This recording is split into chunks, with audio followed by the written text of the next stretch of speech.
Would you please welcome Mr. Kevin Hatcher?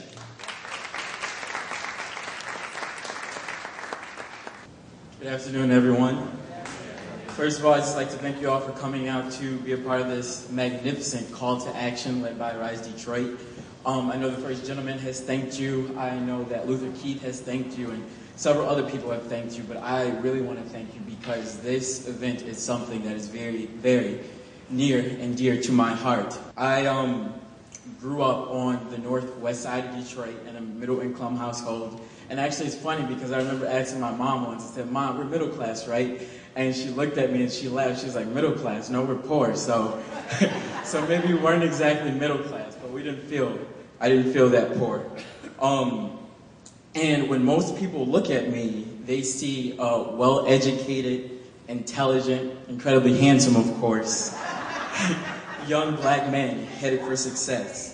They see culture and refinement. They see maturity and articulacy.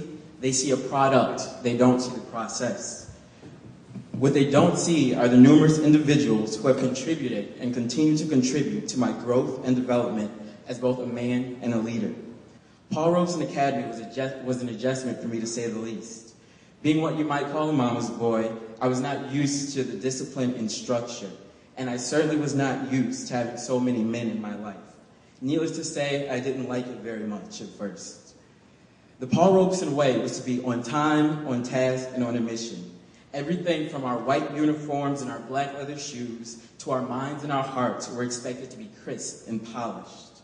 Every third Thursday, we did something called Harambe, and it was an all-school meeting. We all met in the chapel, and we discussed news and current events. And at the end of Harambe, the faculty would select students to stand in front of the entire school to recite some inspirational poetry or some proverbial African stories. And I had to do this several times.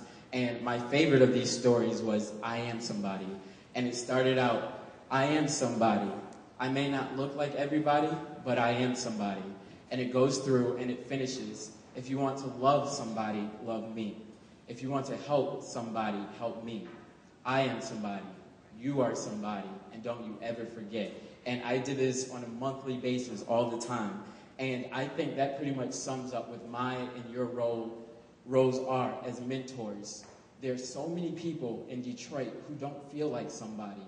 And as a mentor, I feel that it's my obligation and my responsibility to let them know that they are indeed somebody, that they deserve to be loved, that they deserve to be cared for, and that they can achieve whatever they put their minds to. So thank you all for coming out, and thanks for supporting Rise Detroit.